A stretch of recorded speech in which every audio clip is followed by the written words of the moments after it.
देखिए, पंचायत एवं ग्रामीण विकास विभाग के 2 सर्कुलर जारी हुए थे, जो वर्तमान सरकार ने जारी किए थे। एक तो सर्कुलर क्रमांक है 485, आदेश क्रमांक दिनांक 20 जनवरी 2023, और दूसरा है 6579 समथिंग करके है, जो 1 अक्टूबर 2024 का सर्कुलर है। ये दोनों सर्कुलर पंचायत एवं ग्रामीण विकास विभाग पीआरडी के द्वारा ये जारी किए गए हैं, भोपाल मध्य प्रदेश शासन के द्वारा। और इसमें जो प्रशासकीय स्वीकृति है, आदेश, वो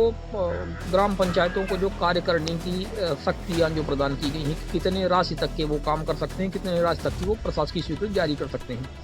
उसमें 25 लाख तक के कार्यों की स्वीकृति जारी करने की उनके पास शक्तियाँ दे दी गई हैं। अब बड़ा सवाल यह है कि जो वर्तमान में हम रीवा ज़िले की बात कर रहे हैं, अभी रीवा और मऊगंज की, ये पूरे बदस्तूर पूरे मध्य प्रदेश में इस तरह से चल रहा है, जो प्रक्रिया चल रही है। तो जो ग्राम पंचायतों की शक्तियाँ जो बढ़ाई गई हैं, उस पर ग्रामीण विकास विभाग के द्वारा और कुछ दलाल किस्म के ठेकेदारों के द्वारा जो विभिन्न प्रकार के फैले हुए हैं, जो अपनी ठेकेदारी चला रहे हैं, कार्यपालन यंत्रियों, अधीक्षण यंत्रियों या बड़े इस तरह से अधिकारियों से मिल करके जो दलाली करते हैं, उनके द्वारा ये जो सरपंचों की या निर्माण एजेंसी जिसे कहते हैं सरपंच सचिव, उनकी 25 लाख तक की जो प्रशासकीय स्वीकृति की जो क्षमता है, जो उनकी सीमा है, उसका हनन किया जा रहा है।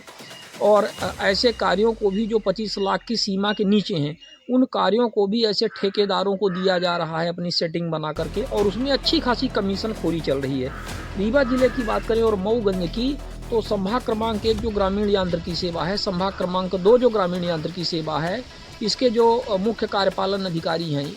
क्रमांक 1 में टीपी गुरदवान तीरथ प्रसाद गुरदवान, और क्रमांक 2 में एसबी रावत करके हैं। ये लोग क्या कर रहे हैं, ये ठेकेदारों से अपना जुगाड़ सेटलमेंट करके उनसे कमीशन लेकर के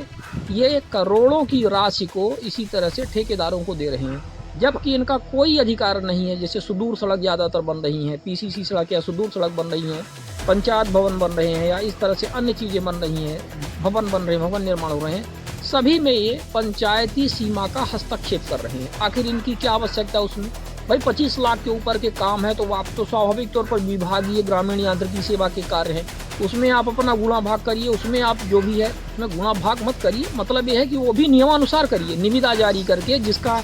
तो उसको दीजिए। लेकिन ऑनलाइन निविदा जारी नहीं की जाती है, ऑफलाइन टेबल के नीचे निविदा जारी करके बहुत सारे इस तरह से निविदा कोटेशन के मामले हैं, जो शिकायत भी है, इसकी जांच चल रही है। तो इस तरह से इनकी कार्यप्रणाली चल रही है। तो हमारा सिर्फ इसमें कहना ये है कि ग्राम पंचायतों का जो अधिकार क्षेत्र है, उसमें ये हनन बिल्कुल ना करें, और 25 लाख तक की सीमा जो निर्धारित की गई है शासन के द्वारा, दिशा निर्देश आदेश जारी किए गए हैं, वो पंचायतों के अंतर्गत ही होने चाहिए। और उन सुदूर सड़कों या किसी भी तरह के 25 लाख के नीचे तक के काम में किसी भी तरह का कोई ग्रामीण यांत्रिकी सेवा या अन्य विभागीय कार्यों की पंचायत को छोड़ करके, ग्राम पंचायत को छोड़ करके कोई हस्तक्षेप नहीं होना चाहिए।